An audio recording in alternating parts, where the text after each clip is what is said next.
ক্যালকাটা ল কলেজে প্রথম নয়, এর আগেও একই অভিযোগ উঠেছিল। কলেজের বিরুদ্ধে মুখ খুললেন আরও এক প্রাক্তনী। মুখ খুললেন মন্ত্রী ক্ষিতি গোস্বামীর মেয়ে কস্তুরী গোস্বামী।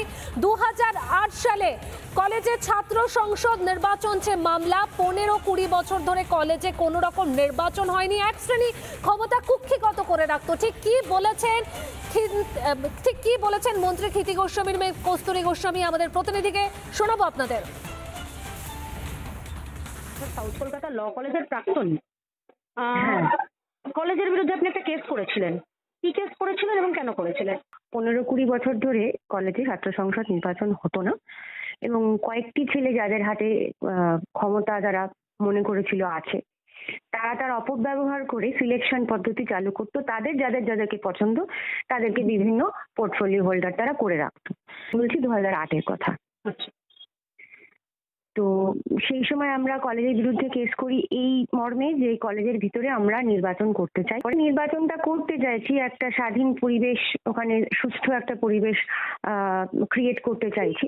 সেই কারণে যারা সিলেকশনটা বহু বছর ধরে করছে তাদের তো অসুবিধা হয়ে যেত। তখন তারা কলেজের গেট বন্ধ করে এবং সেই সময় কলেজের যিনি দ্বাররক্ষক ছিলেন তাকেও চাপ দিয়ে ব্যবহার করে কলেজের গেট বন্ধ করে তারা কিন্তু আমাদের উপর নানান রকম অস্ত্র হাতে নিয়ে এবং প্রচন্ড অ্যাজিটেশন নিয়ে আমাদের উপর কিন্তু একটা তেড়ে এসেছিল। গভর্নিং বডির মিটিং সম্ভবত বহু বছর যাবত ডাকাই হয়নি, কিন্তু যতদূর আমি জানি এখন যিনি গভর্নিং বডির হেড ছিলেন ওই সময় উনি ছিলেন এবং আমরা গভর্নিং বডিকে, অর্থাৎ আপনি অশোক দেবের কথা বলছেন? অশোক দেব বাবুর কথাই বলছি। হ্যাঁ, আপনি বলতে চাইছেন যে সাউথ কলকাতা ল কলেজের গভর্নিং বডি বরাবরই দুষ্কৃতীদের আশ্রয় দিয়েছে।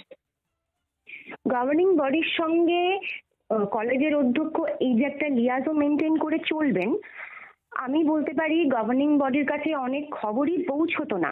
আসলে কি হচ্ছে এটা নিয়ে কেউ প্রশ্নই তুলতো না এবং এটা পৌঁছতো না।